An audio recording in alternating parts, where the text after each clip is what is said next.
Ladies and gentlemen, welcome to the Project Egg Show. Today, we have the pleasure of speaking with Ethan Simonton, an affiliate marketing wizard. How you doing today, Ethan? Hey Ben, thanks so much for having me on. It's an honor. I've been waiting for this all week.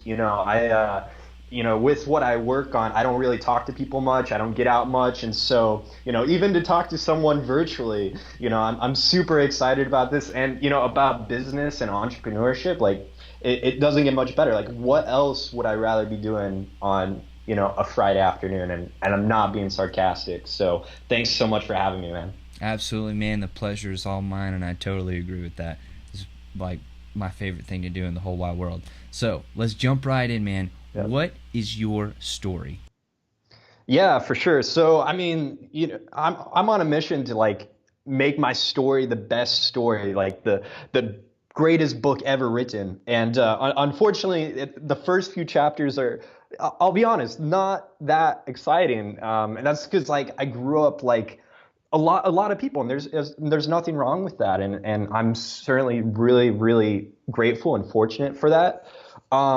It's just not that exciting, So I grew up in Littleton, Colorado, just white suburbia, awesome family, super supportive. There's like no drama, a bunch of sisters running around, and I always thought that I was going to be an engineer. When I grew up, I was like, I'm going to be an engineer. I'm going to work in engineering firms, and I really wanted to build radio control cars. That was my passion. And I never grew up thinking, oh, I'm going to be an entrepreneur. Like, I never thought of that. I was always thinking about ideas of how to make money, but it was so I could build stuff. And I was never like doing the lemonade stand or like out there hustling or selling stuff or anything like that. I was just like, I'm going to be an engineer. And that was an awesome plan until I got a job at in an engineering firm when I was 19. And I started going to school for engineering. And I got in my calculus classes like, man, this is fucking hard.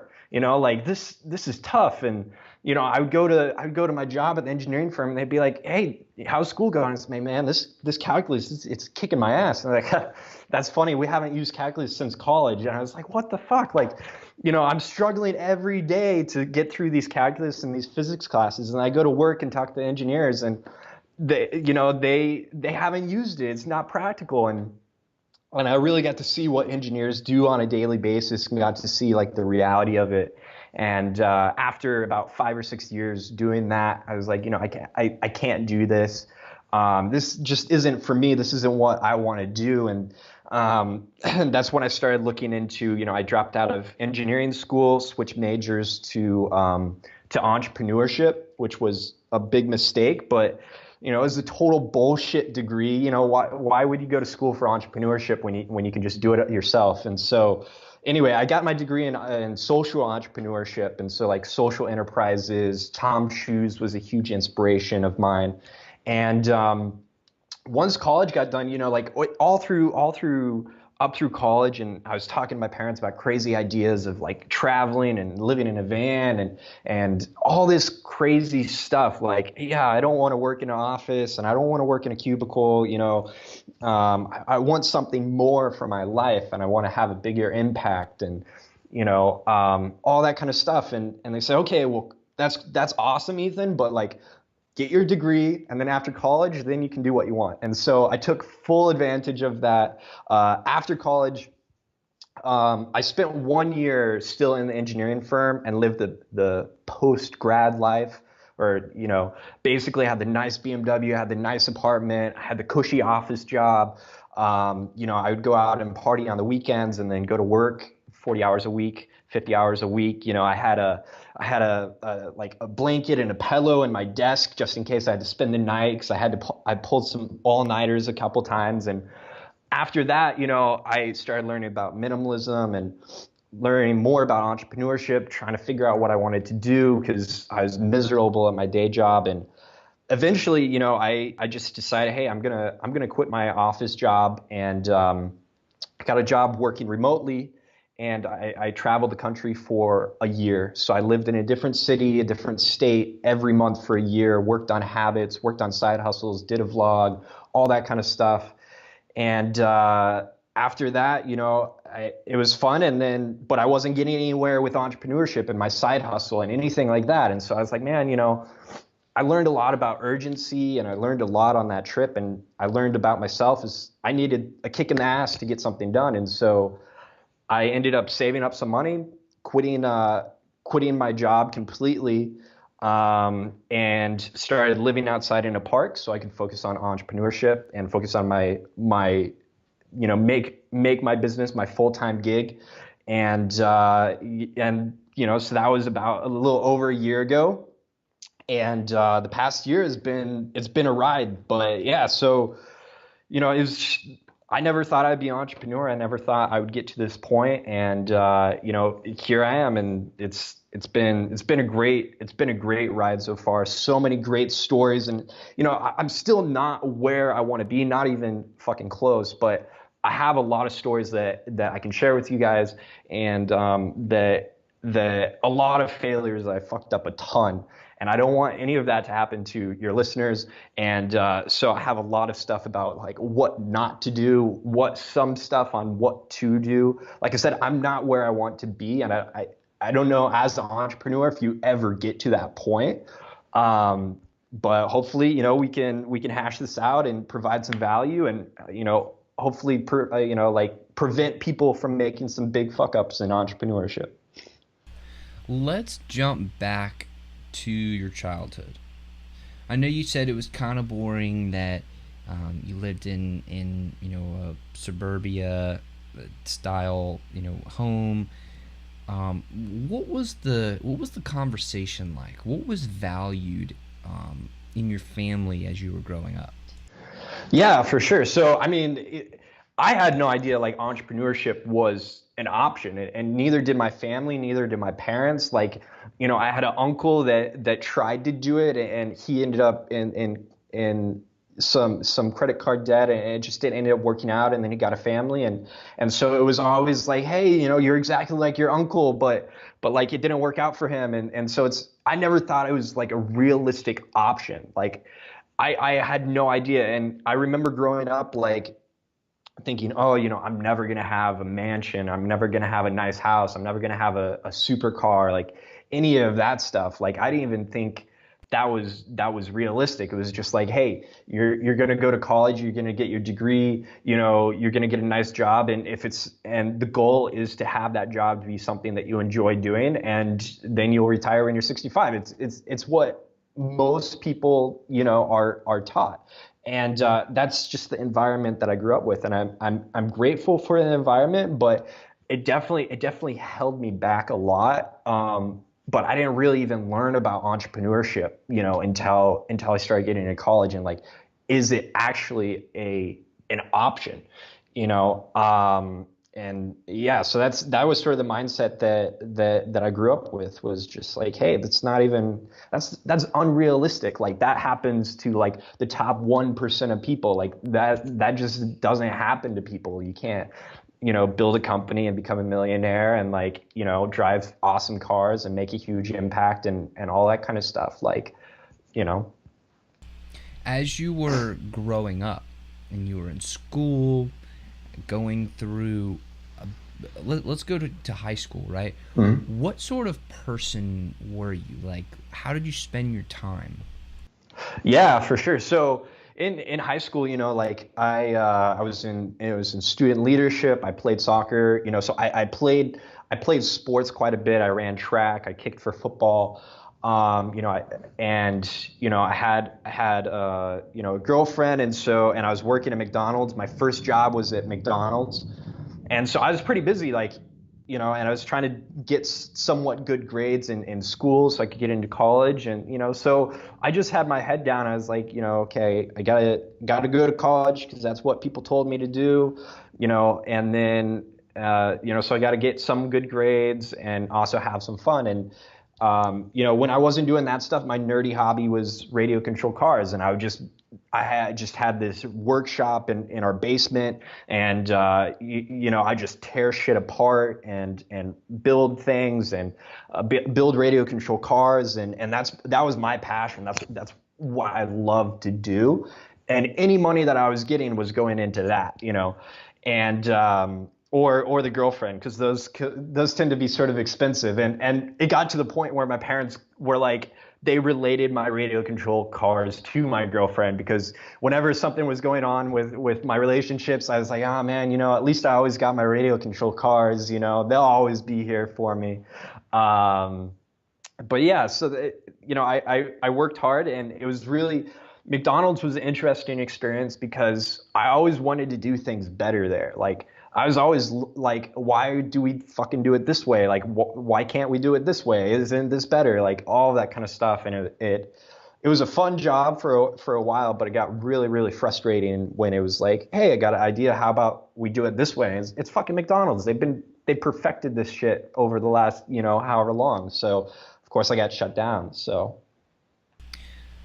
why do you think you had such a passion for radio controlled cars? Where did that come from? I mean, since growing up, like, I just love to build shit. Like, it started with Legos. Like, for a lot of people, a lot of kids, like, they start building Legos, and I would just sit in my room for hours and hours and just build stuff with Legos.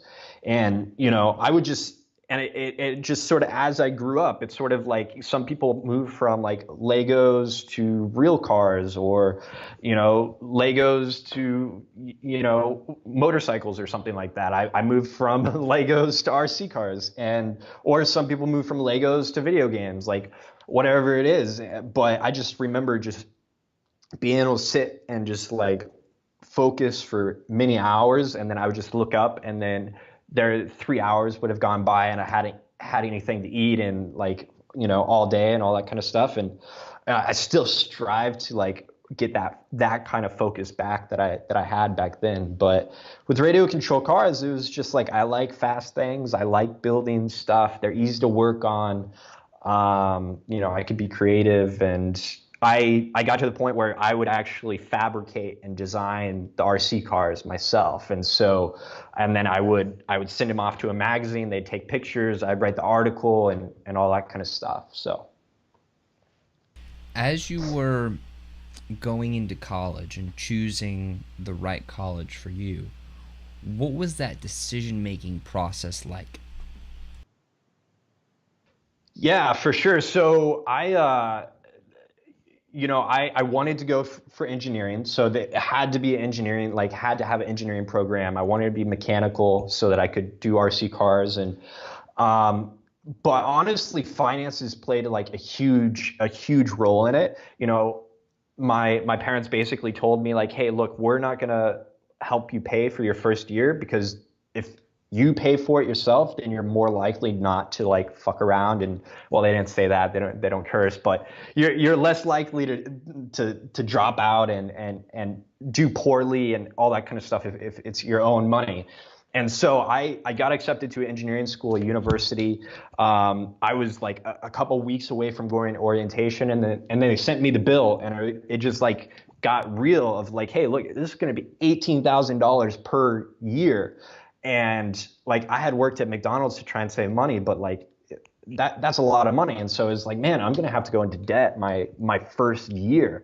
And then I have a little bit of money from my parents, but that'll make me like halfway through my second year. And then the rest is going to be loans. Like, fuck, and so finances played the biggest role in it. And then I ended up deciding to go to a community college for my first year.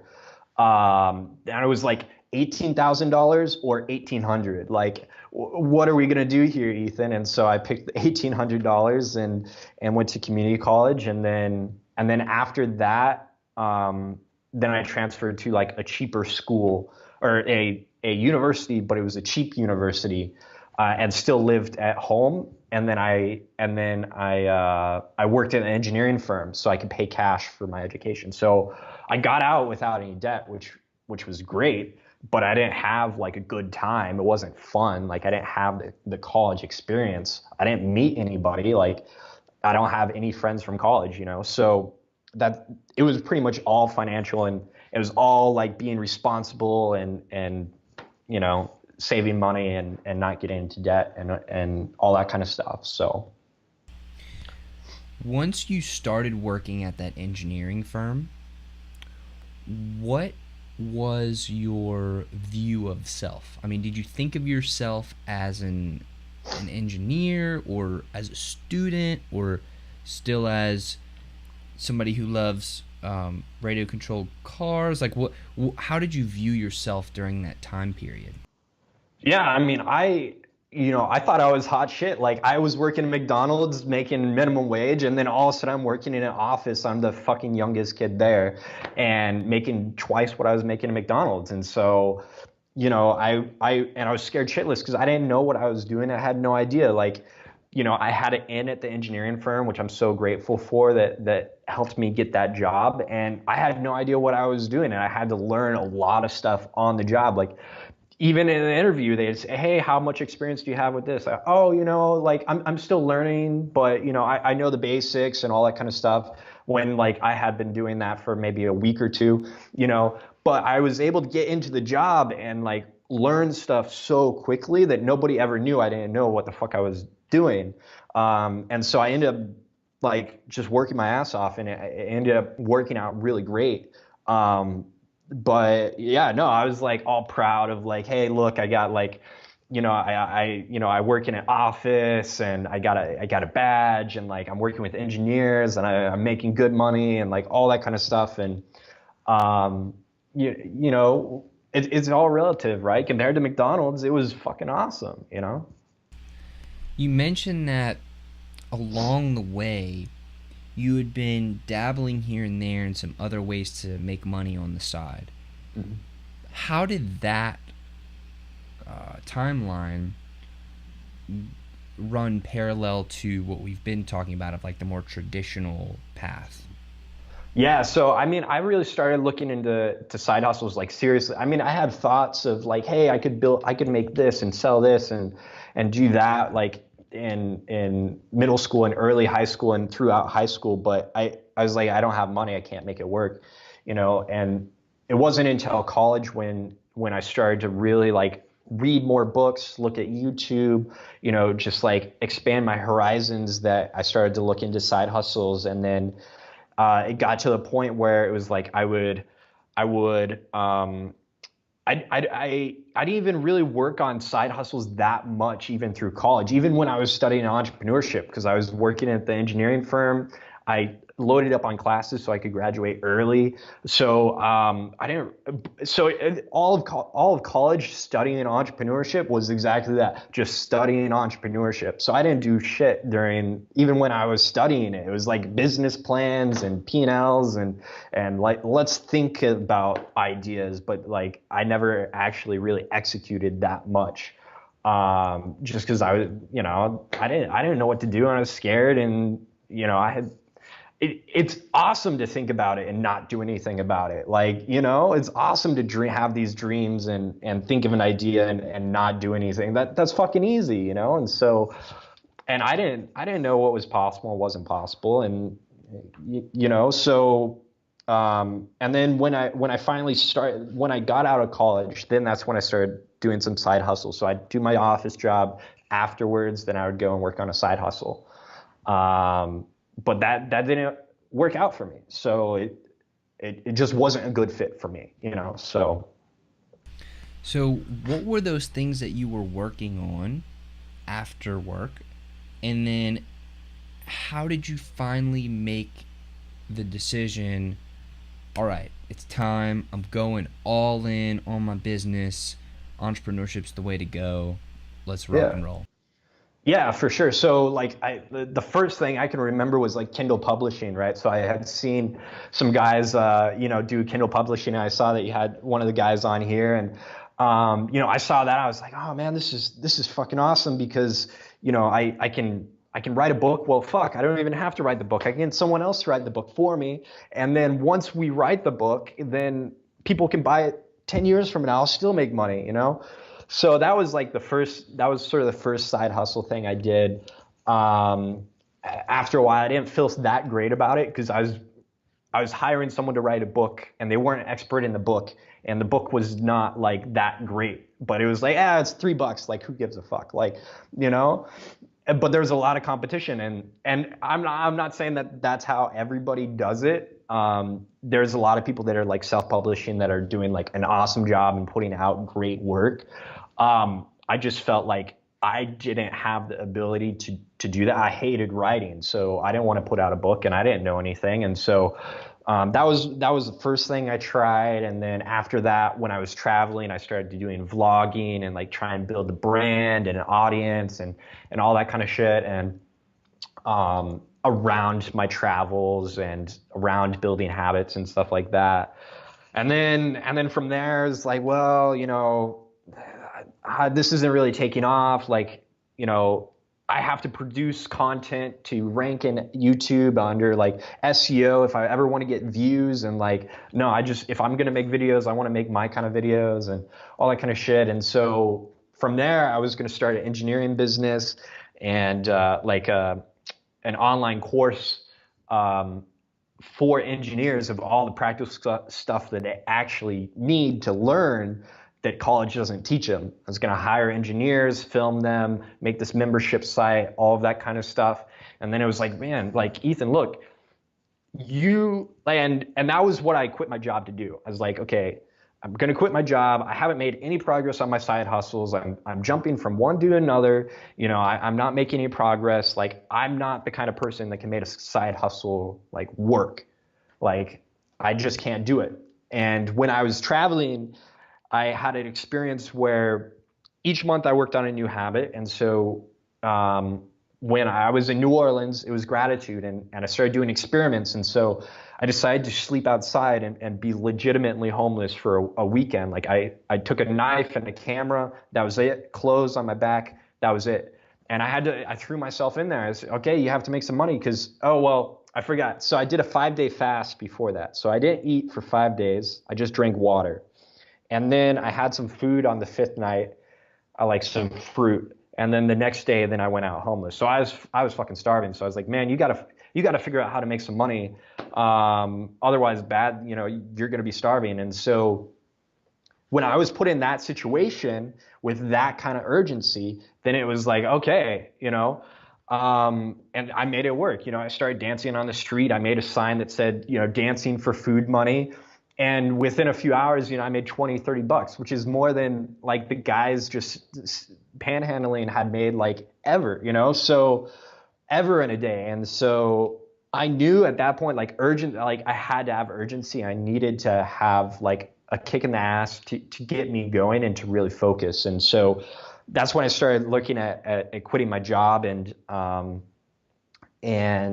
But as it got closer to quitting, I was like, man, Ethan, you're quitting your job. You can work on anything that you want, like anything at all. Like, and you're trying so hard to escape engineering. Why would you start your own engineering company like that with the purpose of helping other people get into engineering? Like, that makes no fucking sense. And so once I actually started quit, and through the process of doing research for that company, I started to learn that I really, really loved marketing. It was really fascinating. And so I was like, hey, let me just focus on marketing, When you made that decision, you were like, all right, I'm going all in on marketing. What did that look like? Because there's a million different facets of marketing and ways that could manifest itself. So what actionable things did you do right when you made that decision? Mm-hmm. Yeah. So, I mean, another thing that I had learned about myself is that I needed to focus. Like, because when there was too much going on and too many things I had to do, I get flustered and I'd freeze up and nothing would get done. And so, that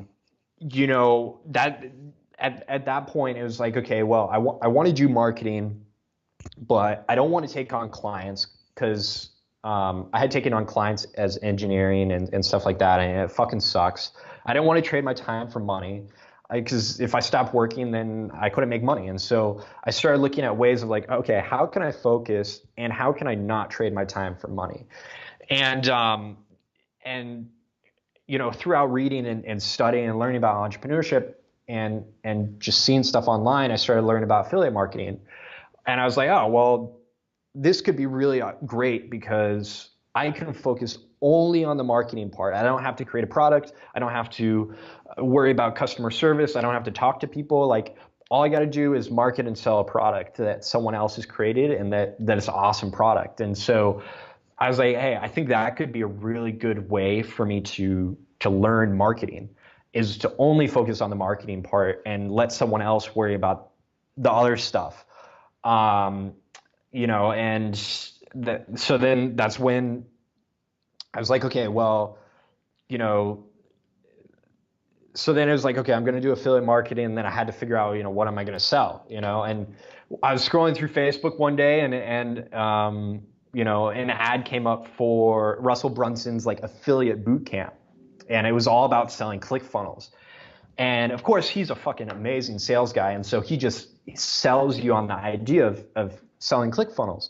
It's like, okay, well, this is 40% commission. It's reoccurring every month. Why would I build my own software when I can just sell his and get it? Like, for the engineering membership, I was going to do it like $10, $20, $30 a month, you know? And this would be a $40 commission every month. I was like, why would I fucking do that when I can just sell Clickfunnels? You know, like, we're trying to do the least amount of work here. So, so that's sort of that's how it started. Was like, it's like, okay, well, now I got a product. Now I know I'm going to do affiliate marketing. I'm going to sell Clickfunnels. Like, that's that's going to be my full-time job, you know? So then how did you go about selling Clickfunnels? Yeah, so like the worst way possible. And that was by trying to come up with my own way to sell Clickfunnels, you know, like, oh, let me be creative. Let me be innovative. Like, how am I going to have fun and sell Clickfunnels at the same time? And that really fucked me up. And so it took me a long time to learn, like, hey, don't be creative. Don't be innovative. Like, you know, and so what I did was, and it was like a huge, it was just a huge fucking failure. But basically, I love Gary Vee. He's awesome. I look up to him. I see him as like a virtual mentor of mine, just like a lot of other people do. And I noticed, like, okay, well, hey, Gary Vee fans probably also would like Clickfunnels. Like, they're entrepreneurs, they have businesses, like they probably like Clickfunnels, right? And so I was like, okay, well, how can I sell it to Gary Vee fans? Like, what do Gary Vee fans want the most at anything? Well, I started looking through Instagram. They want time with him, and they want signed books. I was like, okay, perfect. What can I do? So Gary Vee, when he launched Crushing It, he ran a promo where if you bought like 250 or 350 books, then you get a seat at a brunch with him. I was like, okay. And so this was right after I quit my job. I had $30,000 in the bank. I was like, okay, well, this is what I'm going to do. I can't justify that expense for me to go to the brunch, but what if I buy the books, give those away as lead magnets to get people on my email list, and then run a sweepstakes to give away the seat at the brunch with Gary Vee to get people on my email list, and then I can nurture them, and then eventually I can sell Clickfunnels to them, right?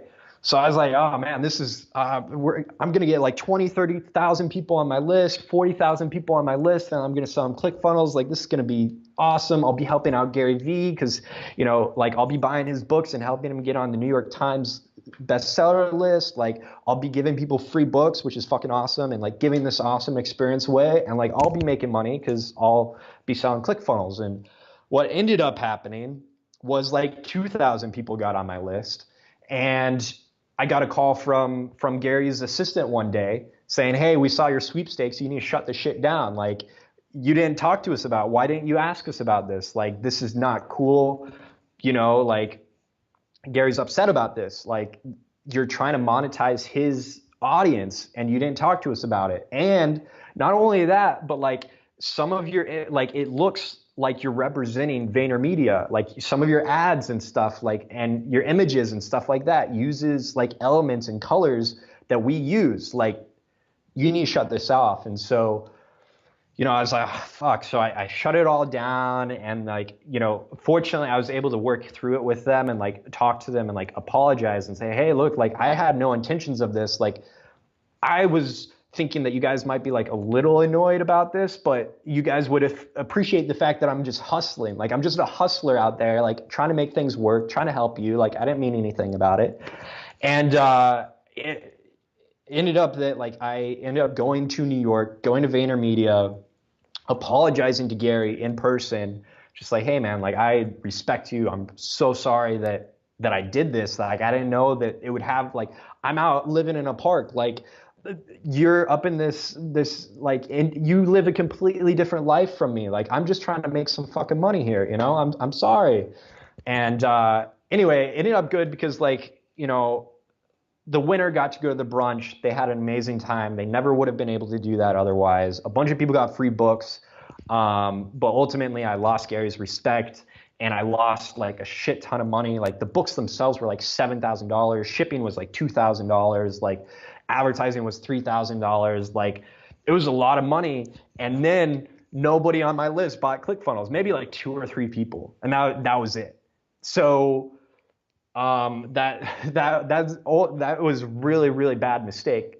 Looking back, what I should have done is looked at like who is the person that's selling ClickFunnels the best out of everybody? Who's the number one affiliate, or who's the like the top 5 people? What are they doing? And then like go and look at what they're doing and then learn from them and talk to them and replicate what they're doing because it's working, you know, instead of like, oh, I'm going to build something cool and I'm going to be innovative about it and try something new and not, you know, it didn't work out for me at least, you know, so. So once all of that happened, well, hold on a second. How exactly did that conversation with Gary go? Like what were the actual words that were exchanged back and forth between the two of you? Yeah, so I mean, it was, well, I figured, you know, look, like Gary doesn't hate me that much, otherwise he wouldn't take this meeting. Like, you know, so like there's that, like, but it just went basically like, you know, I was sitting in his office and his office is freaking amazing. And the energy there is insane. Like there's just so much energy in Vayner, and it's just an amazing place to be. And it's like way up in this skyscraper in New York City. And it's just an amazing place to be. And, you know, so it was just like, look, dude, like Gary, like this is awesome. Like what you built is amazing. And, you know, I just wanted to come here in person and like apologize for this sweepstakes. And he basically just said like, look, like I know that you didn't have bad intentions doing it because of how you reacted when my assistant called you.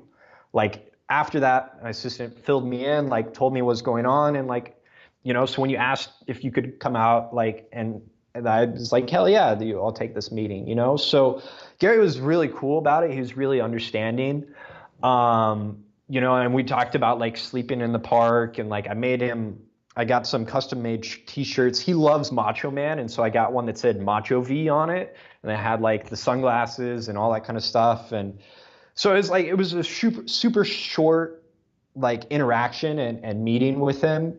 But and he was super nice about things. But the thing is like, I know that I lost his respect, and I know he doesn't respect me as an entrepreneur. And that's like the worst. That's out of like losing the money, not making any money, like anything. I don't give a fuck what people think of me, but except people that like I look up to, right? Like that have done amazing things and like I learn from, like, yeah, of course I'm going to care whether or not what he thinks of me and like if he respects me or not as an entrepreneur, you know?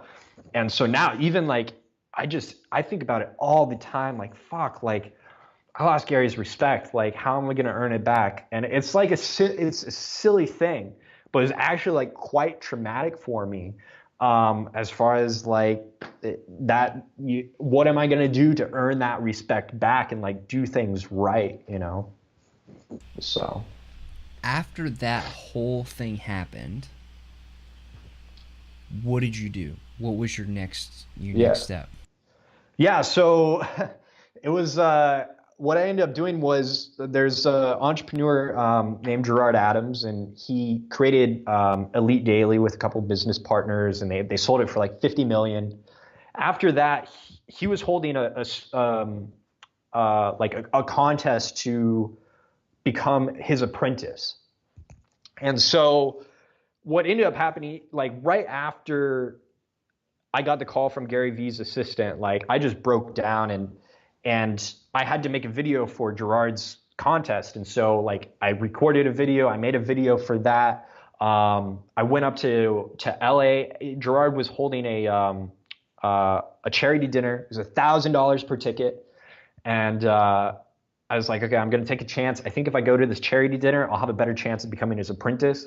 So I put down the $1,000, got a rental car, went up there. I met him, you know, and so that was in the works while the Gary Vee thing was going on. And, you know, I told them about what was going on with Gary and like the marketing thing, and like, you know, showed them my marketing funnel of what I did and like all that kind of stuff. And when I flew out to see Gary in New York, I bought a one-way ticket out there, and I knew that they were going to be announcing The Apprentice soon, and that would be in New York. And so in New York, I went to another event of Gerard's and like saw him and stuff. And he was like, hey, you know, I think you should stay in New York and be my apprentice and work at my company and do marketing for me, you know? And so actually like the marketing funnel that I had done that pissed Gary Vee off ended up getting me an apprenticeship with Gerard, where like, you know, they put me up in a place to stay in just outside of New York, in Newark, New Jersey, started doing marketing for them, became his apprentice. So I'd go to his meetings with him. I'd learn from him. You know, this guy's multi-millionaire, successful entrepreneur with a huge network and like lots of connections. Awesome guy, just a lot of fun to be around. And so I was like, okay, well, I'm going to put Clickfunnels affiliate stuff on hold for a minute, and I'm going to see where this takes me, you know? And so I went out there, I was you know, I just never went back to San Diego, which is where I was sleeping out in the park and like just hustling and stuff. And so I was in Newark for 3 months. The first month or two was like doing marketing for him, doing sales funnels, doing advertising, all that kind of stuff. And then you know, within a month or two, you know, I started to take more of a leadership role in one of his companies for a small amount of time. And it was a great experience, like being in that kind of environment and learning from Gerard and learning from someone that's been there and done it, you know? What happened after those 3 months? Yeah, so I realized that I wasn't very happy in Newark. Like, I love San Diego. Like, San Diego is an amazing place. The weather's amazing, and it was super stressful. And you know, I respect Gerard and everything he's doing, you know, but I had to have a conversation with him. Like, look, like I've been unemployed for like I've been working for myself, unemployed, whatever you're self-employed, whatever you want to call it, for like 6 months, and like this is a lot of stress and a lot of work for it not to be my own company. Like, I can't, like, that was just what it was. It was like, hey, this, like, I love what you're doing here, but like, this is a lot for it not to be my own company. And so, because even that position was like, I was still, even though I was in a leadership role, you know, I was taking charge, making a lot of decisions, making a lot of tough decisions, like, it still didn't feel like an entrepreneur. It still felt like an employee. I was like, I got to go and do my own thing. And luckily he was super supportive of that, you know, and he was cool with it because he understood. He's like, I get that. Like, I get that you need to have your own company, you know? And so I ended up staying in New York for like another month after that. I was pretty, like, the time in New York was like really, really difficult for me. Just like, it was a lot of stress. And so I just took a step back and for a month and just like figured out what I wanted to do. And I was like, you know what? I want to sell Clickfunnels. Like, I still want to sell Clickfunnels. I still want to do that. Like, that's my thing. Like, I'm going to go all in on that. I'm going to find out who's doing it the best. I'm going to learn from them. I'm going to dedicate everything I have, all my money, all my time. I'm going to go back to San Diego. I'm going to sleep in the park, and I'm going to fucking figure how to do this and like just not quit on it. And that's what I did. I went back to San Diego and then just everything, like every hour, every dollar I had just went into like, hey, how can I sell ClickFunnels, you know? So you're now back in California, you're living in the park. Yep. You put everything you have into selling ClickFunnels again. What were those actionable steps that you took in order to sell it? Yeah, so I just found, I researched who's the best ClickFunnels affiliate. Well, there's Spencer Meacham is the number one ClickFunnels affiliate. He's made over $1 million just selling ClickFunnels. And so he came out with the course. And so I was like, okay, well, let me learn from him. Let me take his course. So I watched the course. This is crazy. Like, I watched the course and then I did what the course told me to do. Like, and the thing is that's why it was like, man, like, I don't have to be like right now, like I just need to learn how to make money and learn what's working. Like I don't need to be creative. I don't need to be innovative. And like what I've learned is like a lot of successful people aren't the smartest people in the world. They just do shit and try shit. They don't care if it fails. And then they just do something else and they just keep on doing it. Whereas like a lot of really smart people like don't ever get anywhere in business because all they do is think about business and plan about business and dream about business. And like everything has to be perfect before they actually do stuff, you know, versus just like someone that isn't as smart, but actually just puts in the work and actually just does what, you know, figures out what works and doesn't work and all that kind of stuff. And, you know, so I started just learning, you know, from Spencer how to sell ClickFunnels. And I was like, I'm going to do what Spencer tells me to do. Like, you know, and so I started doing that and I started doing it at first I was a little scared to implement for ClickFunnels. So I made another mistake and like, I was like, okay, well, that's great. I'm gonna like promote some other companies. Like ClickFunnels there's a ton of competition. It's super expensive to promote. Like let me learn how to promote like a few other companies, get some money going, and then promote ClickFunnels. But I implemented what Spencer taught me and implemented that in other companies. And basically, I was running paid advertising on Google AdWords for like branded keywords. So like you would type in. For the longest time, if you typed in Mentor Box, my ad would come up at the very top. And people click on that, they get sent to the Mentor Box website, they buy something, and I get a commission. It's like the most simple business model ever. And so I just started doing that. I just started pouring money into advertising and learning everything I could about Google AdWords and you know, just getting better and better and optimizing things and finding other companies I could do this for that would allow me to do it, that were cool with it, because not a lot of companies are. And you know, and just like focusing on just like perfecting that one thing, you know. So you started working with those other companies, and did it start working? Like what happened? Yeah, no, it started working. It was amazing because it was like, let me just, Spencer told me to do this. I'm just going to do it. So I did it. And for the longest time, I was totally against Google ads. Like, it's like, man, Google ads are dumb. Like, that's stupid. Nobody does that. Like, it's all about Facebook right now. Like Facebook ads, you know? But Spencer was like, no, do Google ads. It'll work. So I did Google ads. And then like, I just always remember just like checking the affiliate dashboard and just like getting my first sale. I was like, oh, that's awesome. Like I'd just wake up, right? I'd wake up and I was like, man, it was a small amount, like $5, $10 last night. I didn't even do anything. Like I just, you know, I put in, you know, I put in like $5, I made $10 out. I was like, yeah, this is fucking awesome, you know? And so it started actually working. I was like, man, why didn't I start doing this in January or February instead of fucking around with the Gary Vee thing? Like if I would have taken that $30,000 and put in a Google ads, like man, that was before a lot of people knew about. I mean, people have been doing this strategy for a long, long time. But once Spencer came out with like his course, he made a second version of it and he pushed it really hard. And so a lot of people learned this strategy and it's gotten a lot more competitive.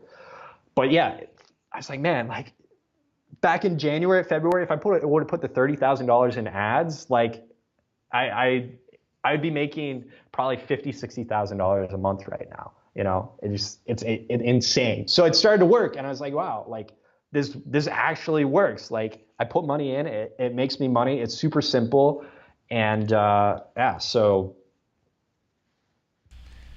now, once it started working until now, what was that journey like? yeah, I mean, it's been very up and down. This is it's I oh so I it takes me a long time to learn lessons. And so while I was doing this, I was also, after I stopped working for Gerard and his company, he was like, hey, how about you start doing some marketing as like a consultant for me on another one of my companies? And so I was like, well, this is awesome. I'll do advertising for him. I'll take that money and I'll put that into my advertising for like affiliate. So it's like I'll make 100% profit on the sales that I make for him. Well, so I did it on a commission base. So I was like, hey, look, I'll do everything up front for free. Just let me take a commission of your sales that I make for you. And then I'll take that money and put it into advertising software companies. And so I was running ads and running funnels for him, and then taking that money and putting it into my affiliate ads. And also, like, I had been studying Sam Ovens a lot, and he just talks about focusing on one thing, like only one thing, like get all distractions out of your life, just do one thing. And so at a certain point, I was like, hey Gerard, I love what you're doing, like, but I really need to focus like all in on just like selling software, selling software. And it's been like an up and down ride for sure. Like one day I was in Denver, and I was visiting my family.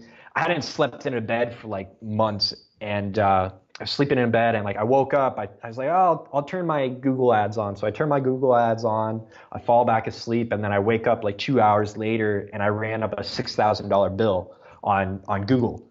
I was like, what the fuck? Like, how am I going to pay for this? Like, like the $30,000 I had saved up was long gone. By this time I was like, I had gone, 8-10 months without a job, without much of like an actual income, so at that point it's like spending $200 a day on advertising. And most of it was just like going on credit cards. And so it's been very, very up and down. Like some days are good, some days are bad. Like some days I'm like, hey, this is working amazing, and on days it's like, man, I'm never gonna get out of this like I'm never gonna really make it, and like make it to that point of like sustainability and stuff like that. And so it's been like, it's very tough, but the thing is that now I bounce back from adversity much better. Like the day I woke up and got lost $6,000, like, man, this fucking sucks, but okay, that sucks. How are we going to fix this? How are we going to solve this? Like, how am I going to pay that off so I can do more ads and like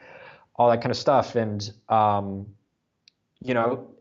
and so it's just, I've just learned like more and more, just like to bounce back a lot faster from when things go wrong, So what are you actually doing right now? Like, what's your biggest focus? Yeah. So basically, since I've been like learning a lot from Sam Ovens, of just watching his content, like he has an amazing YouTube channel. It's all about, he's all about focusing on what drives your business forward, and focusing on like one thing, and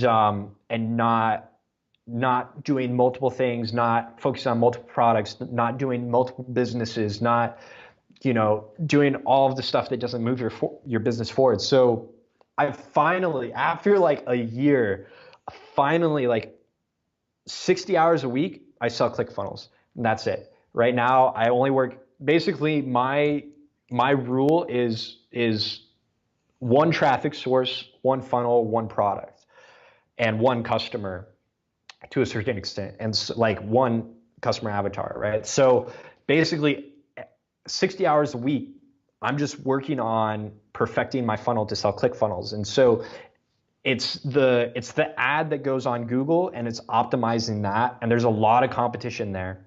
So it's figuring out how to optimize that, get costs down, get more people to click on it. But then it's everything after that. So it's like, it's like retargeting on those people on Facebook that click that ad, retargeting them on YouTube, sending people that have signed up for free trials emails to try and upsell them, to cultivate that relationship. So basically, the entire funnel is, I just work on that every day of like looking at every single little step of the funnel from like the ad.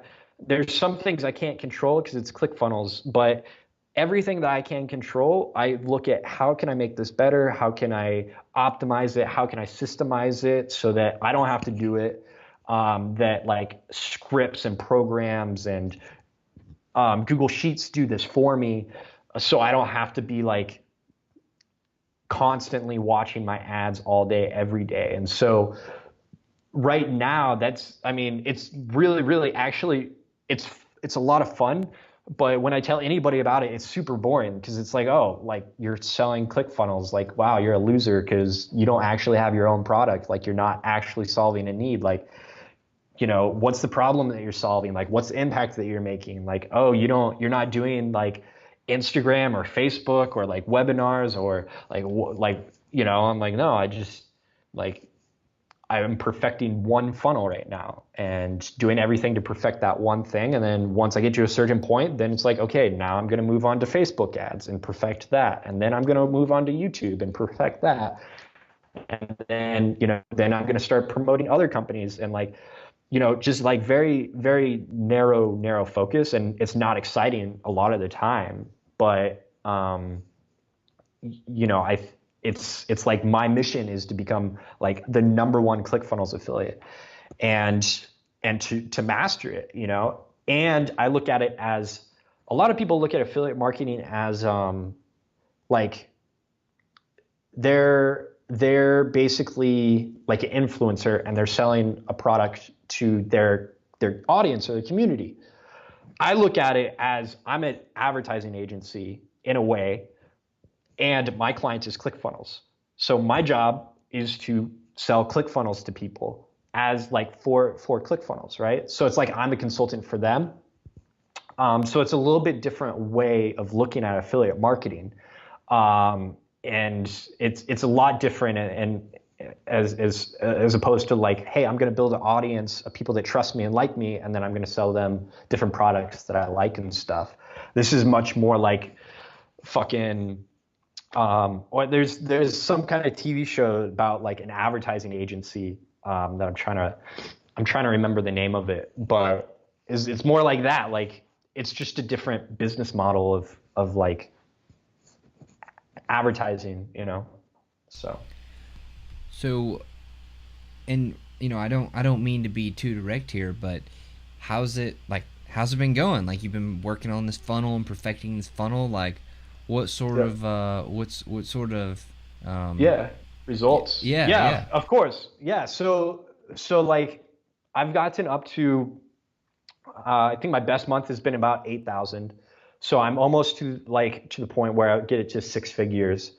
I have like about 72, 73 people under ClickFunnels, and the goal is to get to 100. So once you get to 100, then you win the dream car contest with ClickFunnels. And that doesn't sound like a lot. Like 100 people, like, oh fuck, I could do that in a few days. The thing is that there's 15,000 ClickFunnels affiliates, right? Only like 61 people have ever gotten to 100 and like achieved that milestone. And once you get to that point, then they start paying your car payment for like $500 a month. Once you get to 200, they pay $1,000 per month for your car payment.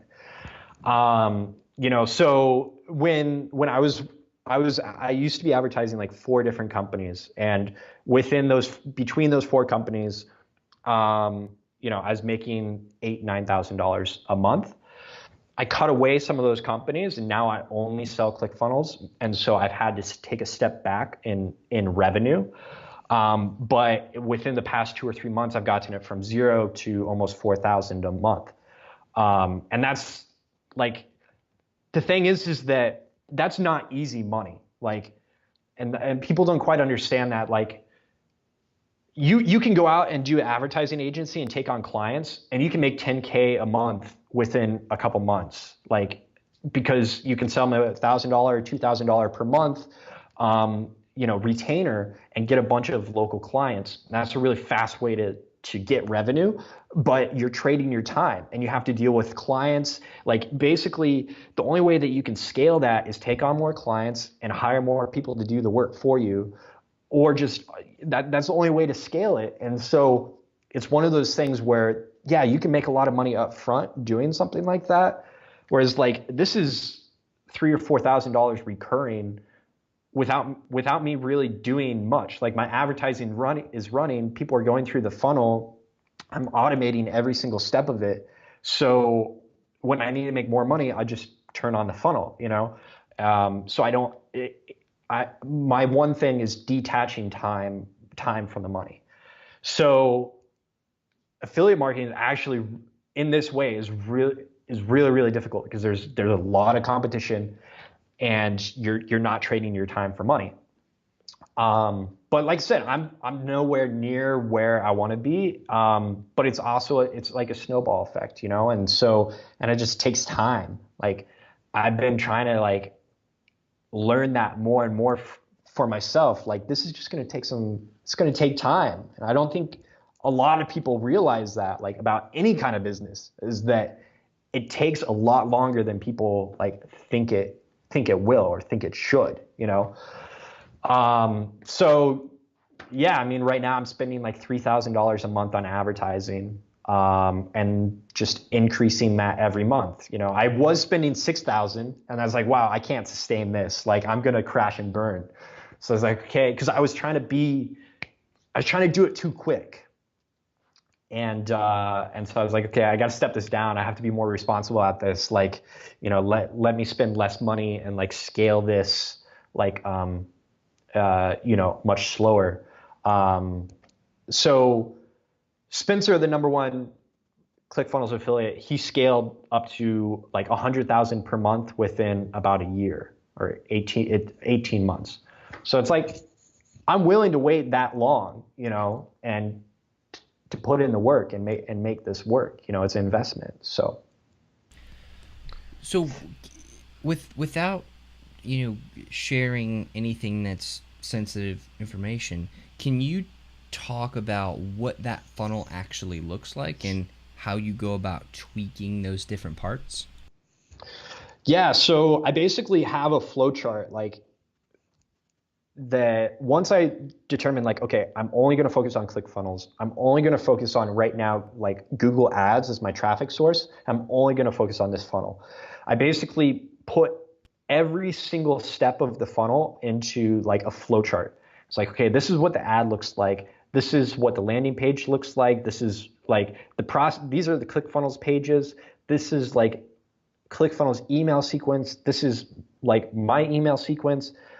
And then like I just looked at every single step of that process. It's like, okay, how can I make my ads better? And so like, it's like, well, I can spend more money on ads. I can optimize them. I can, there's like, I can, like tweak the ads to make them a little bit better. But then like once they click on the ad, like what can I do there? And so like, there's a lot of stuff in the process that basically it's like what Spencer has done is amazing, and I'm taking what he's taught me and then just taking everything to the next level. So like, like how can I write a better email sequence? How can I optimize every single email someone sees to increase like how the open rate and the click-through rate and like how much someone is buying from that funnel? Like a lot of my time is spent writing emails, looking at like how to optimize ads. There's a lot of competition in the space. And so it's like, how do I defend against competitors? How do I beat my competitors? Like, and that's something that people are iffy about, is like, people don't look at business as a competition. Like, but the thing is it is. And like, it's do or die. Like we're competing like over livelihoods here, like it's a game, like, but yeah, so a lot of it, and a lot of the opportunities to optimize things and systemize things are just a byproduct of only focusing on this one funnel. And it's really, really, like I said, it's boring stuff, because it's like, okay, how can I get a few more people to click on my ad? How can I do stuff like that other people haven't thought possible with affiliate marketing, which is where I get to be creative. Like, oh, hey, like, it's tough, because like I want to tell all the specific details, but like I can't, because I have so many competitors right now. And so it's like, that's why I don't talk to a lot of people. I turned off Facebook, like I turned off Instagram, like, but there's, and even if I did tell you, it's still boring stuff, because it's like, it's just boring shit. But there's stuff that I'm doing and working on that like eventually I'll turn into my own products, right? So I'm like, a lot of the reporting, like it's really important to know all of the data in your funnel of like what's working, what's not working, what's making you money, all that kind of stuff. And there's not really a good way for ClickFunnels affiliates to see all that data. And I need to see the data of like, if I put $5 in, will I make $20? Will I make $30? And how long will that take me? So like I'm working on a dashboard and a spreadsheet of like, so I can see all the data and all the numbers and all the reporting, have everything optimized and like systemized. So it all does, like, it pre-populates the spreadsheet on its own and all that kind of shit. So that's the thing, is like, that's the part of entrepreneurship that's like not glamorous, like spreadsheets and reporting and optimizing ads and like looking at numbers. It's like if you told someone like, hey, I'm an accountant, like nothing against accountants, but when you tell people like, hey, I'm an accountant, people are like, why would you do that to yourself? Like, that's horrible, like, or like, oh, I'm a mathematician, I do math all day. It'd be like, wow, like that sucks. Like, I hate math, So, the day-to-day is like just a lot of spreadsheets, but there's a lot of like areas to be creative in.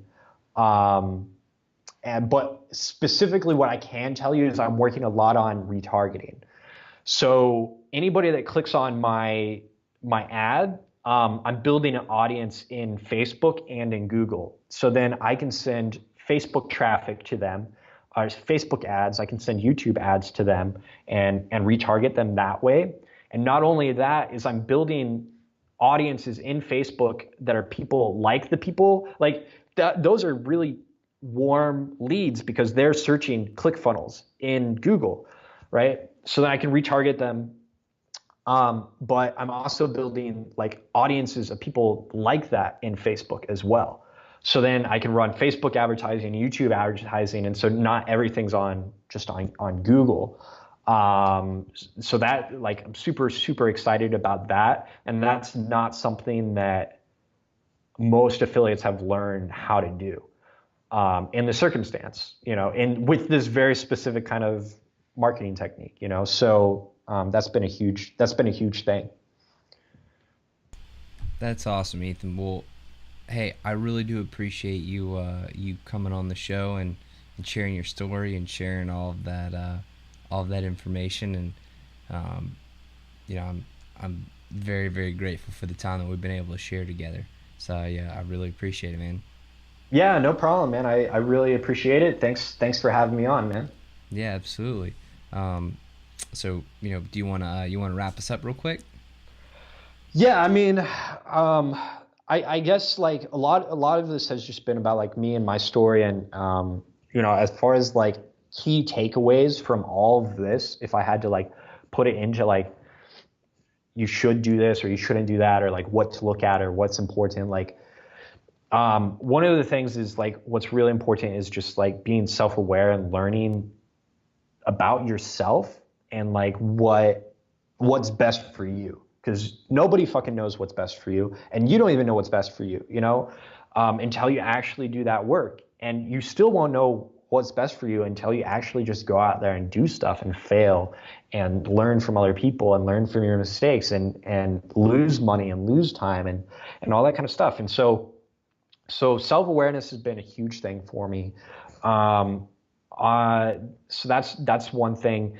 The other thing is just like figure out where, like I said, one of the big fuck ups I made was like trying to be creative and innovative and not focusing. And so, you know, so it's like looking at where you want to go, figure out where you want to go, what's your goal, who's already done it, who's already been there, how can you learn from them, how can you replicate what they're doing that's already working.